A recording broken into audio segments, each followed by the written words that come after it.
Hello hi बच्चों, जय हिंद जय भारत। चलिए, आज कुछ बच्चों को प्रॉब्लम हो रही थी इलेक्ट्रॉनिक विन्यास कैसे तत्वों को निकाला जाता है। तो आज हमारा जो टॉपिक्स है इलेक्ट्रॉनिक विन्यास। कक्षा 10 वाले भी बच्चे परेशान हैं क्योंकि उसमें एक चैप्टर है कार्बनिक यौगिक वाला, जिसमें आपको इलेक्ट्रॉनिक विन्यास निकालने के लिए कुछ तत्वों को आते हैं, तो वो परेशान थे। तो उनके लिए हम एक सिंपल और संक्षिप्त विधि बताने जा रहे हैं जिसको आप अमल करिए। इलेक्ट्रॉनिक विन्यास निकालने के लिए सबसे पहले आपको कुछ चीज़ों की बेसिक जानकारियाँ होनी चाहिए, ठीक है। तो आप परमाणु के बारे में जानते हैं, तो परमाणु के बारे में ज़्यादा हम यहाँ नहीं बताएंगे, सिर्फ इतना आप जान जाइए होता क्या है। देखिए, आप जानते कोई भी परमाणु है, कोई भी परमाणु है, उसमें जो है इलेक्ट्रॉन होते हैं, प्रोटॉन होते हैं, न्यूट्रॉन होते हैं। और जो इलेक्ट्रॉनिक विन्यास निकलता है वो परमाणुओं के परमाणु क्रमांकों की संख्या के आधार पर निकाला जाता है। तो सबसे पहले हम परमाणु की ही बारे में जानकारी करते हैं कि परमाणु है क्या। जैसे मान लीजिए कोई भी परमाणु है, तो परमाणु में क्या होता है कि एक आपका सिंपल से स्ट्रक्चर हम मान लेते हैं। जैसे यहाँ आपका परमाणु है, कोई भी परमाणु ले लीजिए, तो उसका स्ट्रक्चर कुछ ऐसा कर लीजिए। मान लीजिए यहाँ पर एक परमाणु आपका ये है, यहाँ पर कोई परमाणु है ये, और इस परमाणु के चारों तरफ क्या होती हैं, कक्षाएं होती हैं। ये मान लीजिए पहली कक्षा है आपकी, और ये मुख्य कक्षा हो गई। फिर आप कहते हैं कि एक और कक्षा होती है, तमाम इसके चारों तरफ होती हैं, ये दूसरी कक्षा हो गई। फिर तीसरी कक्षा होती है, आप लोगों ने यही पढ़ा है और यही सत्य भी है। फिर चौथी कक्षा होती है, इस प्रकार ये चौथी कक्षा हो गई। इसी प्रकार 1 2 3 4 5 6 7 8 9 10 इस प्रकार होती चली जाती हैं। तो ये जो परमाणु होता है ये नाभिक होता है, और नाभिक में क्या होता है, न्यूट्रॉन और क्या होता है, प्रोटॉन होता है। नाभिक में यहाँ पर न्यूट्रॉन और प्रोटॉन होते हैं, जबकि जो इलेक्ट्रॉन होती है ना, इलेक्ट्रॉन इन कक्षकों में चक्कर लगाते रहते हैं, इसमें इसमें इसमें इसमें हर जगह चक्कर लगाते रहते हैं। यहाँ से अगर आप इसको देखते हैं तो ये पहली कक्षा, ये दूसरी कक्षा, ये तीसरी कक्षा, ये चौथी कक्षा। सेल, पहली सेल, दूसरी सेल, तीसरी सेल और चौथी सेल। तो देखिए, ये आपको परमाणु हो एक स्ट्रक्चर है, परमाणु का नमूना है। यहाँ पर पहली कोष 1, दूसरी कोष 2, तीसरी कोष 3, चौथी कोष 4, इस तरह बनाए गए हैं, ठीक है। अब एक बात और जान लीजिए, आपको पता है कि जो परमाणु होता है ना, उसमें सेल होता है, सब सेल होता है और ऑर्बिट होते हैं। तो ये ऑर्बिट क्या है, थोड़ा इनको देख लीजिए। ये जो परमाणु हो ना, इसमें कोष, उपकोष क्या क्या होते हैं। पहला कोष, फिर उपकोष और फिर ऑर्बिट, ये होते हैं, ठीक है। तो हम पहले कोष, उपकोष और ऑर्बिट देखते हैं क्या है, फिर उसके बाद आगे चलते हैं। तो देखिए, जैसे मान लीजिए कोई ये परमाणु है, यहाँ पर ये आपका परमाणु है, यहाँ पर परमाणु का नाभिक है, यहाँ पर ये आपकी पहली कोष है। अब जो आगे वाले थोड़ा इस प्रकार है कुछ, एक इसी पर एक और बना देते हैं, जस्ट इसी के पास सटा कर बता देते हैं ये। फिर आगे देखिए, एक ये हो गया आपका,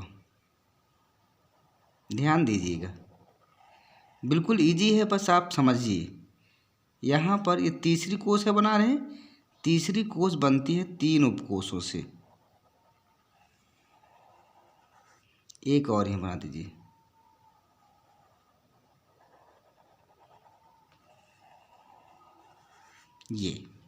यानी पहली जो कोष है उसमें सिर्फ एक ही कोष होता है, उसी को उपकोष कहते हैं।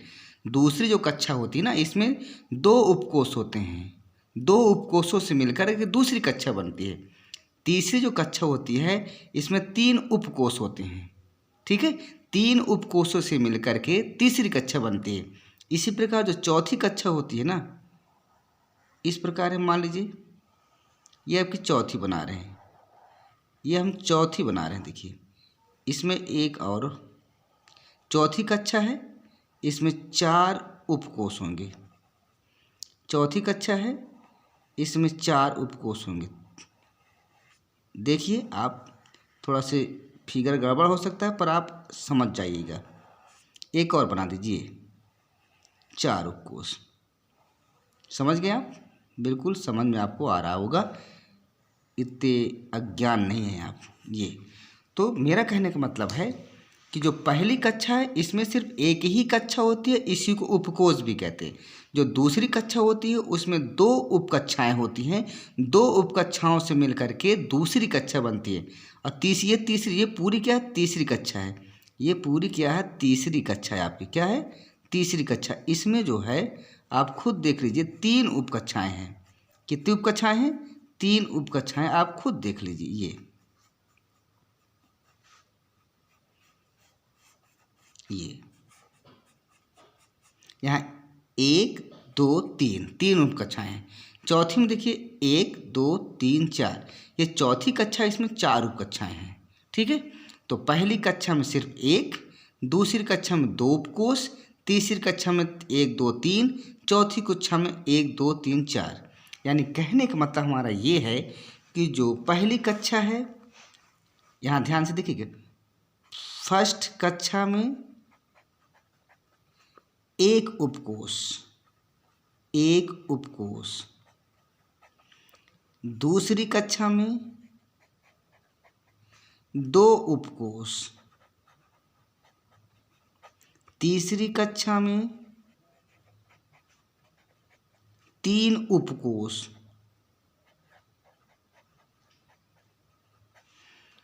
चौथी कक्षा में 4 उपकोष,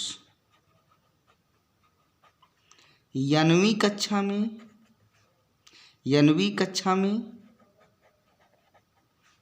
यन उपकोष होते हैं। मतलब किसी भी कक्षा में, मतलब यहाँ से एक रिजल्ट निकल कर आ रहा है। क्या आ रहा है? किसी भी कक्षा में उपकोषों की संख्या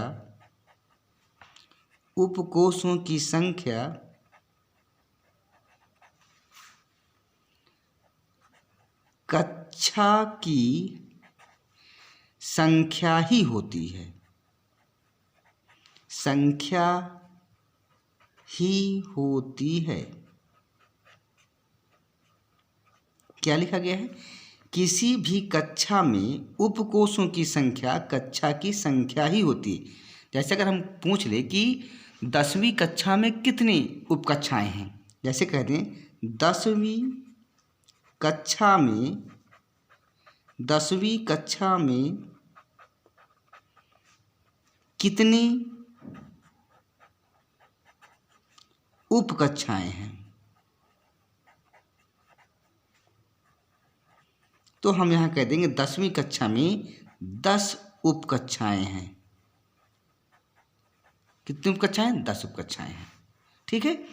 दूसरी कक्षा में कितनी उपकक्षाएं हैं? 2। चौथी कक्षा में 4 उपकक्षाएं। 5वीं कक्षा में कितने उपकक्षाएं हैं?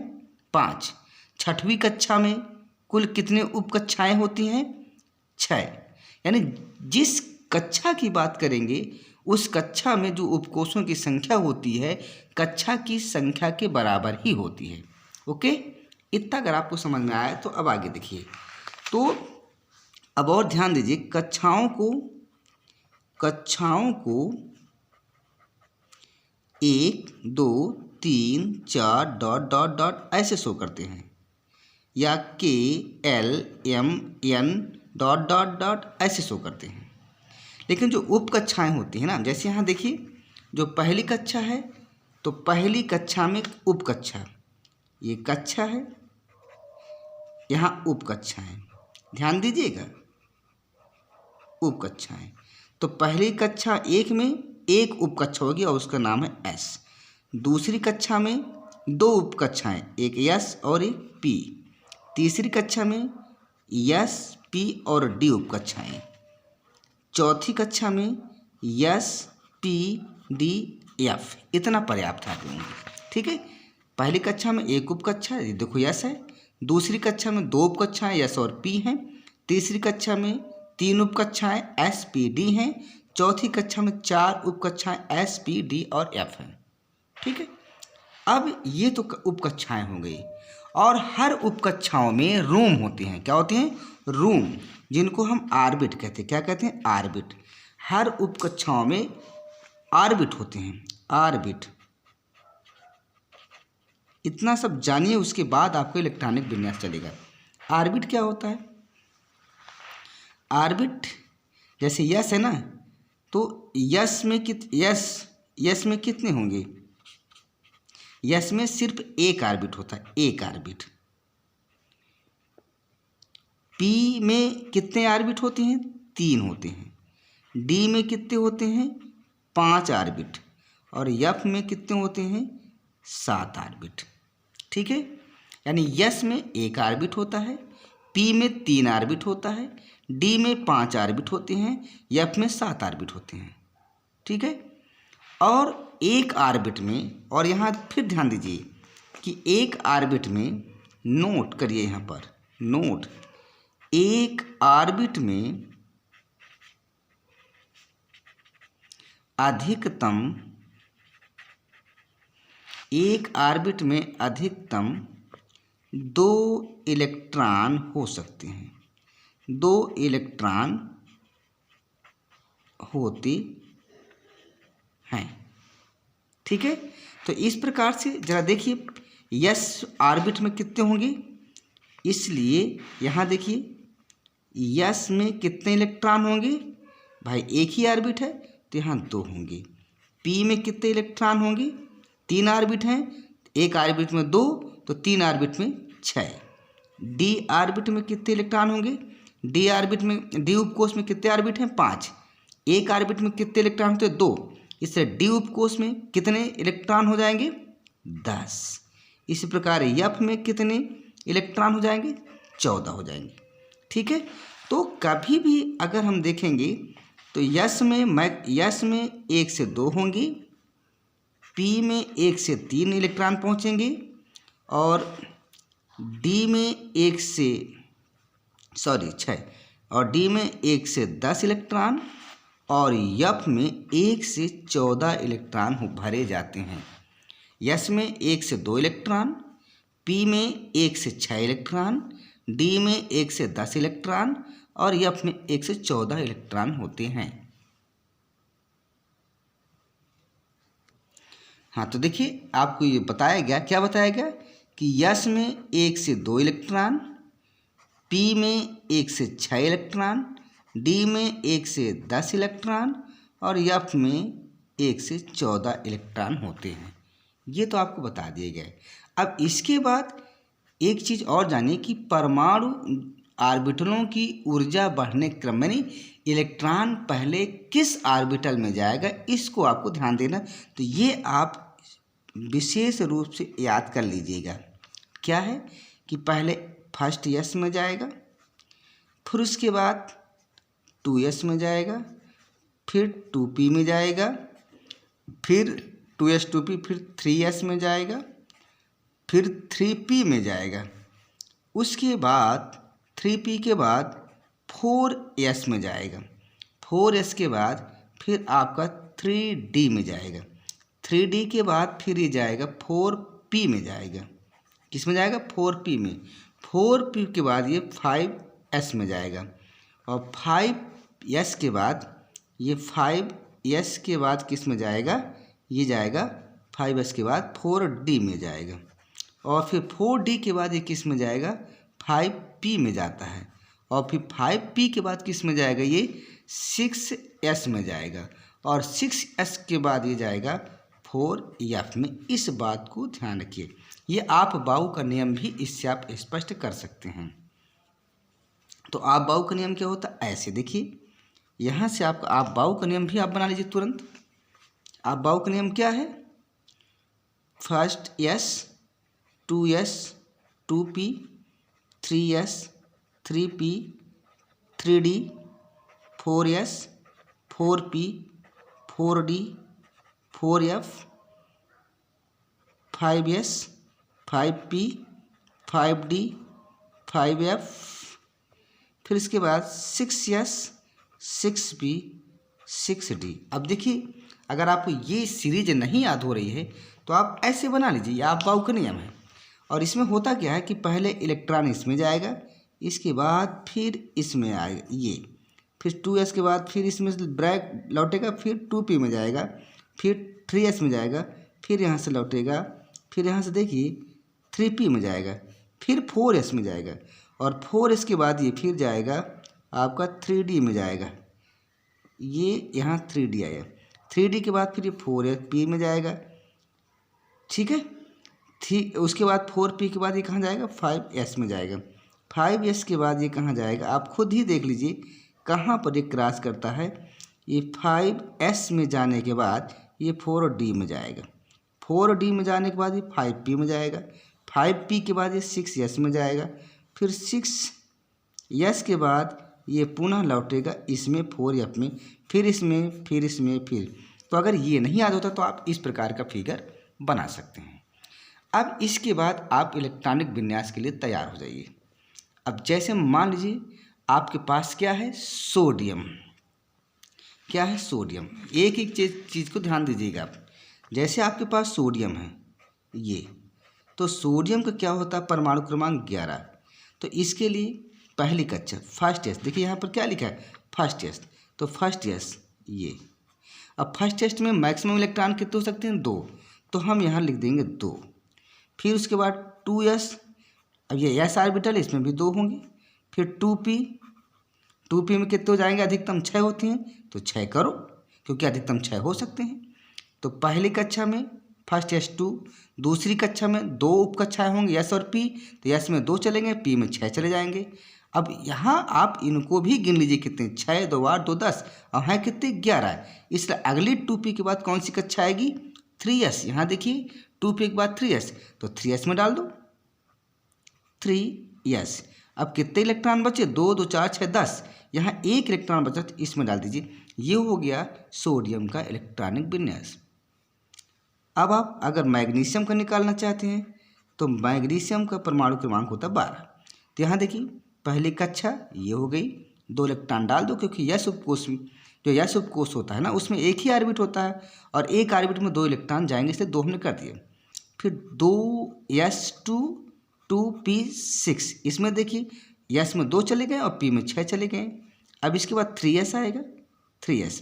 तो यहाँ से देखिए क्या होता है कि 2 2 4 6 10, और यहाँ 12 है, भी 2 बच रहे हैं, तो इसमें 2 डाल दो, ठीक है।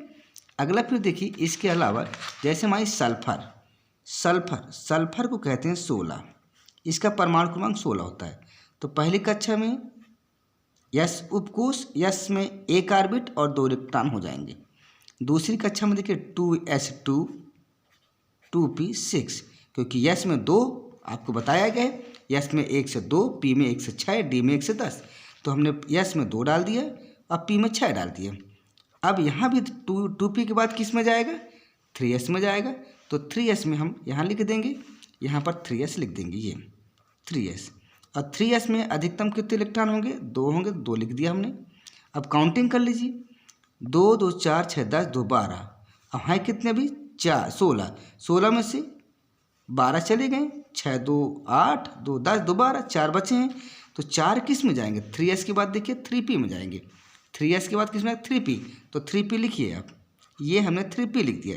अब 3p लिख दिया तो 4 इलेक्ट्रॉन बचे, 4 इलेक्ट्रॉन इसमें डाल देंगे।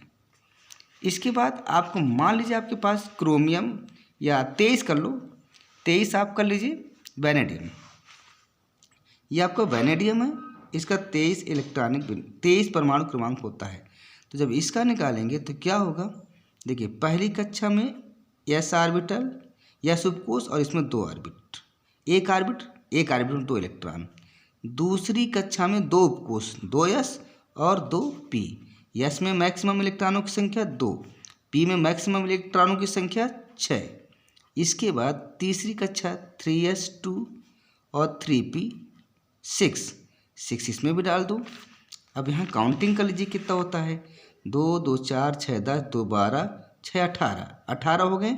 अब 3p के बाद किस में जाएगा, यहाँ देखिए आपके पास 3p है नहीं है, ये 3p के बाद किस में जाएगा, यहाँ देखिए 3p के बाद ये 4s में जाएगा। किस में जाएगा, 4s में। तो हम यहाँ 4s लिखेंगे और 4s में लिखने के बाद s में कितने इलेक्ट्रॉन पहुँचेंगे भाई बताइए, s में पहुँचते हैं आपकी 2, तो हम यहाँ 2 लिख देंगे। अब देखिए कितने बचे हैं, 2 2 4 6 10 2 12 18 2 20। अब 4s के बाद किस में जाएगा, 4s के बाद जाएगा 3d में, तो 3d लिख देंगे। और 3d में कितने इलेक्ट्रॉन हो सकते हैं, मैक्सिमम 10, तो जितने बचे हैं डाल दो। तो यहाँ 2 2 4 6 10 2 12 18 19 20, 4 बच रहे हैं, हम यहाँ 4 डाल देंगे। ठीक है, ये आपका क्रोमियम का इलेक्ट्रॉनिक विन्यास हो रहा है। लेकिन इसके अलावा आप क्या क्या देख सकते हैं, कुछ कम ज़्यादा नहीं है, देख लीजिए कहीं कम ज़्यादा हो। 23 है तो 2 2 4 6 10 2 12 18 19 20 4 24, लेकिन यहाँ 23 है ना तो 24 क्यों जाएगा, 3 ही तो जाएगी यहाँ पर, तो यहाँ पर आप 3 कर दीजिए, ये 3 हो जाएगा। ये हो गया आपका वेनेडियम का। इसके अलावा जैसे मान लीजिए जिंक आता है, आपका क्या आता है, जिंक का होता है परमाणु क्रमांक 30, यहाँ हम जिंक कर देंगे। इसको निकाल लीजिए, तो फर्स्ट S2 2s2 2p6, इसके बाद 3s आएगा 3s2 3p6, किस में आएगा 3p6, फिर उसके बाद 4s2 में डालो। ठीक है, किस में डालोगे, 4s2 में डालोगे। अब जरा देखिए कितने बच रहे हैं, 2 2 4 6 10 10 2 12 6 18 19 20। अब बच रहे हैं डी में 10, तो यहाँ डाल दो 3d10। अब इसको सही लिख दो, ये तो आपने भर दिया सब में, अब इसको सही आप लिख सकते हैं। तो सही लिखेंगे तो फर्स्ट S2 2s2 2p6 पहली, दूसरी 3s2 3p6 और 3d को इधर ले आओ, ये 10, ये तीसरी कक्षा हो गई। और चौथी कक्षा में 4s2। कुछ भी आप निकाल लीजिए, कोई भी आपने मैग्नीज का निकाल लीजिए। आप मैग्नीज का कितना होता है, मैग्नीज का 25 होता है, मैग्नीज का परमाणु क्रमांक 25। तो यहाँ डालिए, पहला फर्स्ट टेस्ट में जाएगा 2 डाल दो, फिर 2s2 में p में जाएगा 2s में 2 इलेक्ट्रॉन, p में 6, फिर 3s में डालो और 3p में डालो, तो इसमें 2 जाएंगे, p में 6। इसके बाद 3p के बाद 3d नहीं आता, 4s में जाता है। ठीक है, अब 4s में जाएगा तो हम देखना चाहते हैं कितना कहाँ कम ज़्यादा बचा है। तो 2 2 4 6 10 2 12 18 19 20, कितने हो गए, 20 बच गए। अब होता कितना, 25 हैं, कितने 25 इलेक्ट्रॉन, 2 2 4 6 10 10 10 20। अभी 3p के 4s हो गया, तो 4s के बाद किस में जाएगा, 3d में जाएगा, तो 3d डालो, कितना डालोगे 3d। अब बचे कितने इलेक्ट्रॉन, 2 2 4 6 10 10 10 20, यहाँ 5 डालो। अब इसको सीरियल से लिख दो, तो first S2 2s2 2p6 3s2 3p6 और 3d5 और यहाँ 4s2। तो ये रहा आपका कुछ इलेक्ट्रॉनिक विन्यास। कल इसके आगे हम सिखा देंगे। अगर वीडियो अच्छा लगा तो लाइक करिएगा, सब्सक्राइब करिएगा और शेयर करिएगा। जय हिंद, जय भारत।